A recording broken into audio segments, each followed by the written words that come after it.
Hey everyone, thank you so much for being here and welcome to Metanoia. My name is Carrie Jane and I don't think I have the right headphones for this. I do hope that you can hear me okay. Mostly I'm wearing these so that I can hear myself think because there's so much noise going on right now. There's like a fire alarm battery stuff and then like people doing construction work across the street. So I'm so very sorry if that's distracting or if you can't hear me okay. I guess I'll find out while I'm editing this video. But before I talk about October, I have a few announcements. First thing that I want to say is that I made it to 100 subscribers on Substack. So if any of you are following me there, thank you so much for subscribing and reading my work. Thank you for all of you, especially who are reading Metanoia, because there's other stuff that I am writing on there that's for free. And it doesn't sound like a big deal, like 100 subscribers, like 100 followers on Instagram or Facebook or YouTube. That's not very much, but for Substack, it's kind of a big deal because it's not a typical social media site. It's people who are willing to sign up for an email service, which we all get too much of, and who want to snack on your words. I think that's the highest form of a compliment that I can receive, is that 100 people like my words. So I'm really happy about that. And as a thank you, I just want to let you know that I have a paywall that's on the second lifetime that I wrote, and I'm going to lift that, and that would be the 3 life paths. So that would make the first 2 lifetimes in Metanoia, which are the 2 life path and the 3 life path. Those are going to be completely free. If you are curious and you want to read something, you want to snack on some words, you want to, maybe, especially if you want to read something different, because this is a different kind of project that I've taken on that I think you will find compared to other fiction that you find elsewhere. So yeah, the Communicator will now be completely free. If you would like to read that, please check out the link in the description, and thank you so much for following me there. The next thing that I want to say is to sign up for my Patreon service, where I give numerology readings, personal numerology readings, specifically regarding where you are in the year. The year that you are in, that's a number, that's a cycle, and then the month that you're in. And it's a little bit of like kind of a forecast, a check-in, and now is a great time to do it because we're wrapping up one year, we're starting another. So please sign up for that if you are looking for a service like that. I'm thinking I'm gonna change the titles of these videos to like reports instead of forecasts. It really doesn't matter, it's the same thing, but I might do that. And please like, comment, and subscribe. That helps me a lot. And thank you for all of you who do that already. That is extremely helpful. So I think that's all I wanted to say for announcements. Yeah, I love Substack. I'm really enjoying it so much more than any other platform. I'm on here for you guys at this point, but YouTube and Facebook and Instagram, all the major social medias there, we're sick of them. A lot of us were just completely sick of them. And Substack is this really unique, interesting space. I mean, it's the internet, so it's got flaws. It's got flaws because it's the internet, all right? So who knows what's going to happen to Substack further down the line. But at the time, it's a very supportive community, and the way that they structured the platform is it's for the people who are creating the content. They come first, or at least they seem to at least put a lot more attention on us content creators than you'll find anywhere else, which makes sense because we're the reason why anyone goes there. That's how it should be on YouTube, that's how it should be on Facebook, etc. But alas, it is not. And I could talk a lot more about that, perhaps at another time.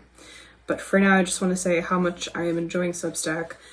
I don't think anyone there follows me on YouTube. But in case you do, in case you've stumbled across this video and you discovered me through Substack, hi, welcome.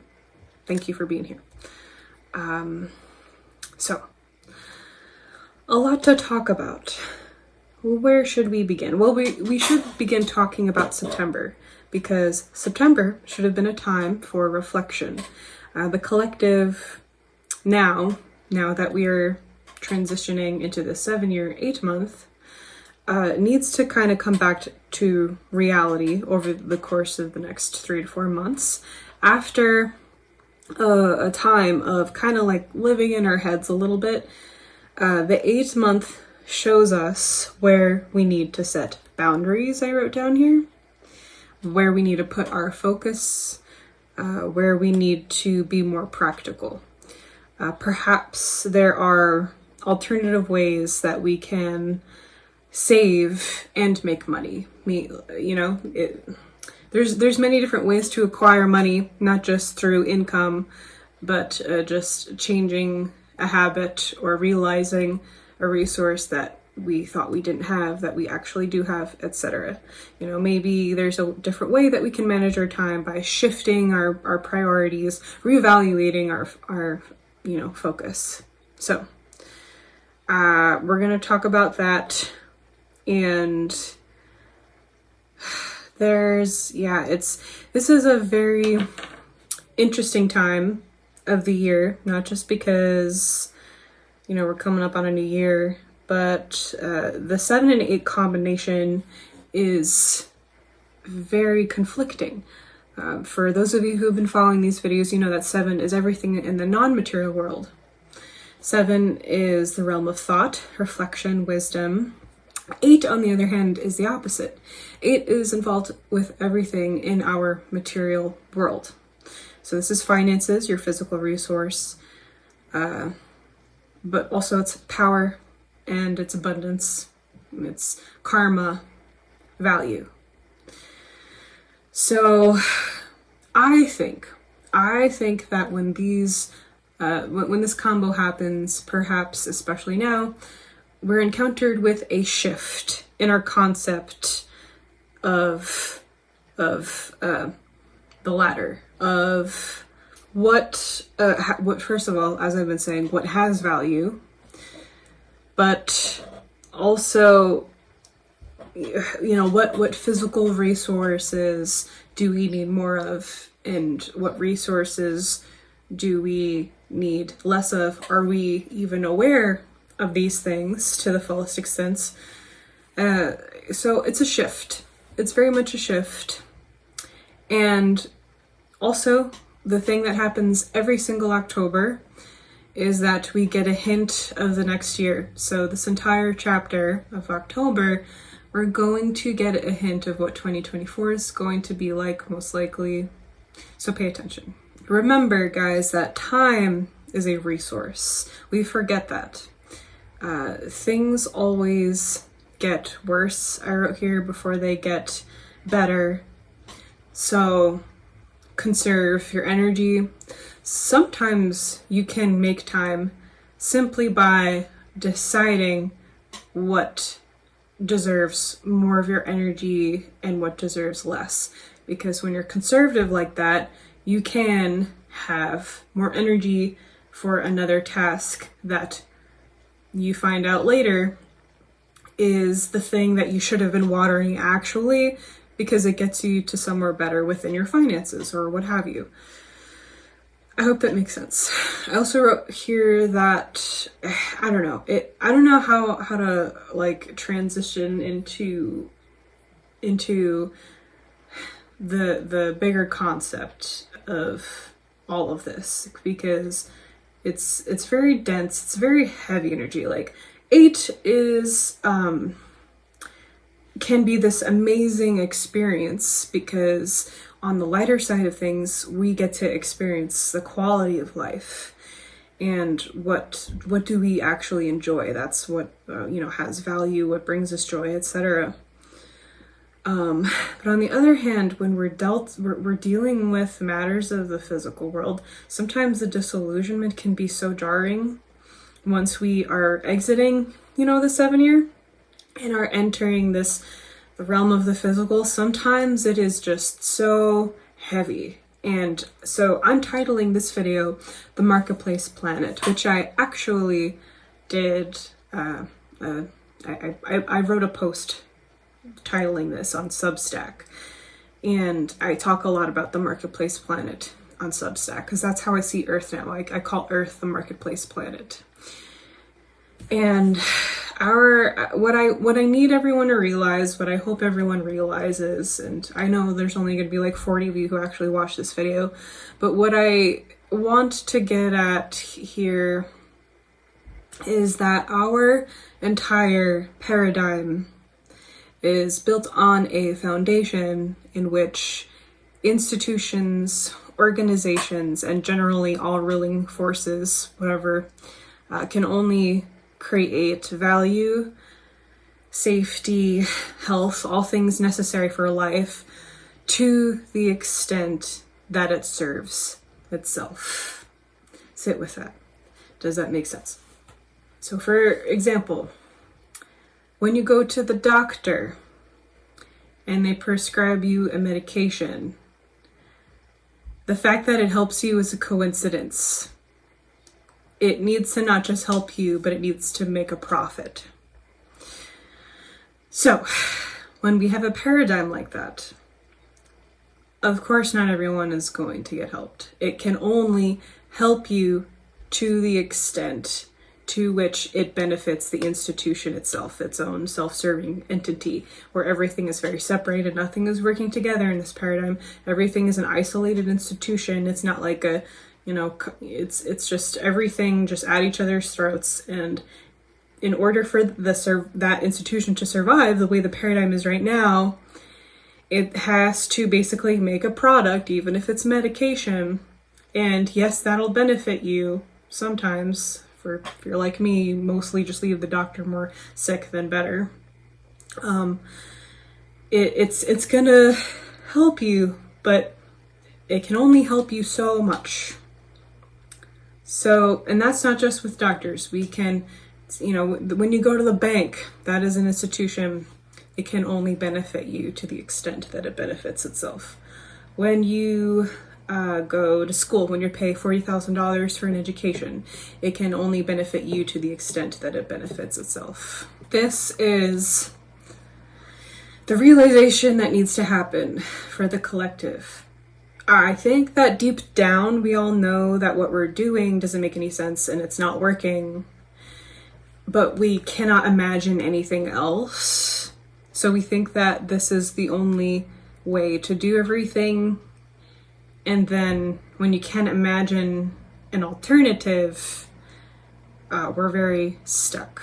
But it has to begin with this awareness, with how it is designed to fail. In the way that our economics work, you have to manufacture scarcity in order for this game to keep going. You have to have a ruling class and then everyone else. You have to. It doesn't work any other way. And this is intentional. So, the marketplace planet. I'm sick of it. Okay. I actually decided to just go to my Substack page and read I don't know who said this, don't quote me, but there's like an image on there with these words that I found a long time ago that I held on to, because this basically sums it up. And if you go to my my page, you'll see this image. And I think this post is under writing, and I don't think you can see sections unless you're on desktop, unfortunately. But if you go to my on writing section, this post is here, and I have this image, and it says that people were created to be loved. Things were created to be used. The reason the world is in chaos is because things are being loved and people are being used. So it's heavy.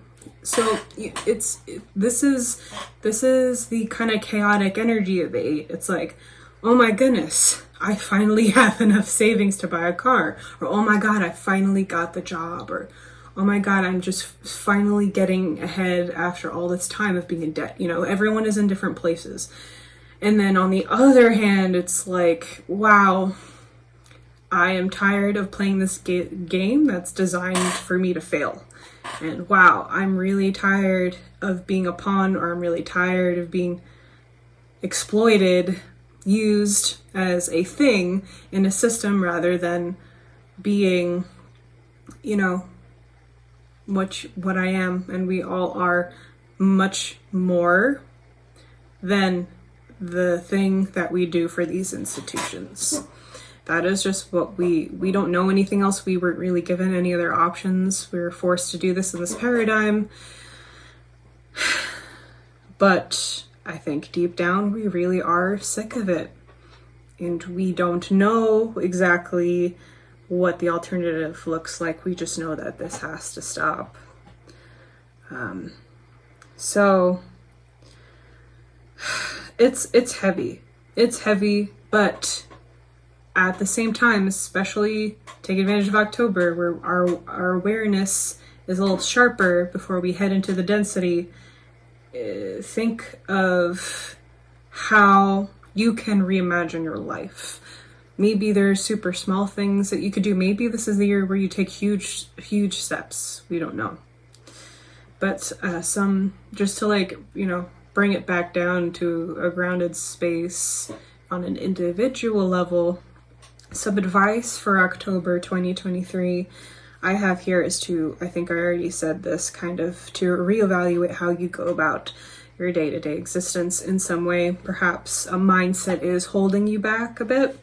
Treat yourself to a little bit, even if that means simply getting something that you could use practically that you've been holding off on just because it's just like, oh, it's a lot of money, but I could use that for this. You treat yourself like that. Evaluate what you have. Make a list. Yeah. There's some simple things that you can do if you feel overwhelmed or just in general. I try to make these videos so that it's just good advice in general too. Who cares if you're, watching this a few months later, a few years later. Maybe this can help you for something. So, yeah, I think that's all that I had to say, but I can't believe that's all that I had to say. I do feel like, for me personally, because this is my personal year and month number, I have found Substack to be a good example of wanting having a desire for a change in my life, whether that's community wise or being able to create something, because I create videos. I've been creating videos on YouTube for such a long time. But I'm sorry guys, it sucks here. There's no, they censor you. They really do.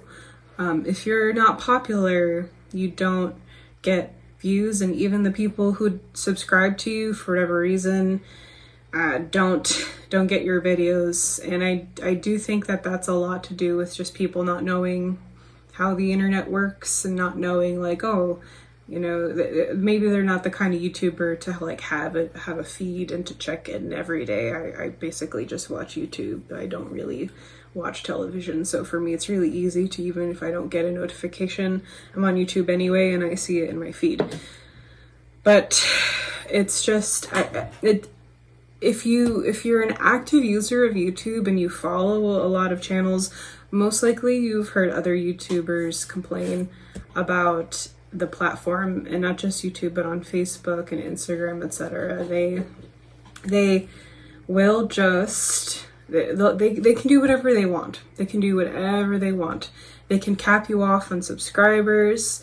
They'll keep you reaching certain subscribers. I know many YouTubers where it's like, I was doing really well. I was, getting 20 subscribers a week, etc. I was growing steadily, and then I was really close to reaching 100,000 subscribers or something, and then all of a sudden my subscriber count went down 1,000 just automatically, and I have for the past however many years not been able to get that higher than that. They cap you off, they censor you.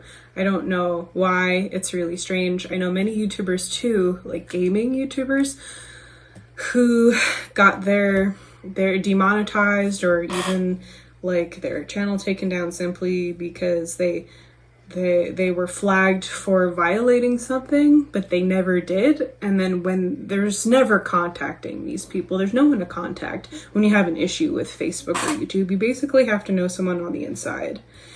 So they can just shut you down for no reason at all. That happened to one gamer YouTuber that I know of.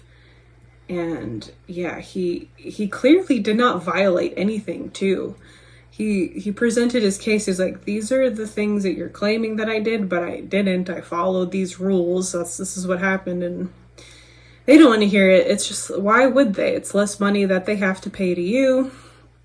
And who cares? They don't work for us. They work for themselves. They can only benefit us to the extent that they benefit themselves. In late stage capitalism. Great. So, it's the marketplace planet. We're reevaluating what has value to us in this month. And then before we know it, we're just going to be busy dealing with our physical realm and everything that comes with that. And I need to make a video on that entire year now. I'm realizing, yeah, November is the time where I do publish that, where I talk about 2024, you know, the 8-year. So I'll work on that. And in the meantime, yeah, I do think I'm going to be spending much less time and energy on places like YouTube and Facebook and Instagram. So if you want to keep following me, you have to find me elsewhere.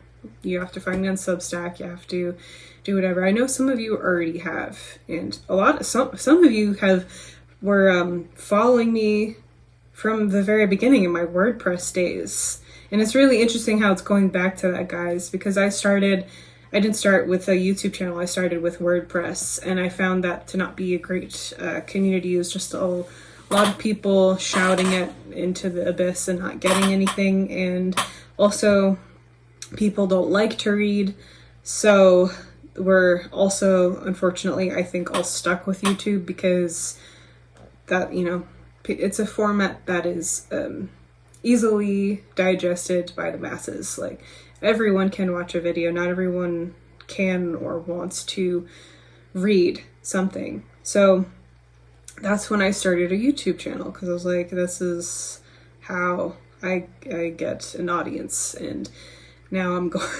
going back to the written word, it looks like, and that's more natural to me than this. I've done it anyway because it's good to do things that are uncomfortable, and it's good to just learn how to overcome these obstacles. But the verbal form of communication has never been my strong suit. I am always very disorganized when I try to say something versus when I write something. And then also it's a completely different modality. So I can do a lot more with writing than I can with just like making sound come out of my face. Don't be too hard on yourself as you navigate these difficult times. I hope that you're all doing okay. This turned out to be kind of a long video, and somehow it got quiet. While I was making this video, which I'm very grateful for. And that's all I've got for today. Stay tuned for for everything, for that video that I'll make in the 8-year. Follow me on Substack. I hope that you're all doing well. I will see you all soon. Take care.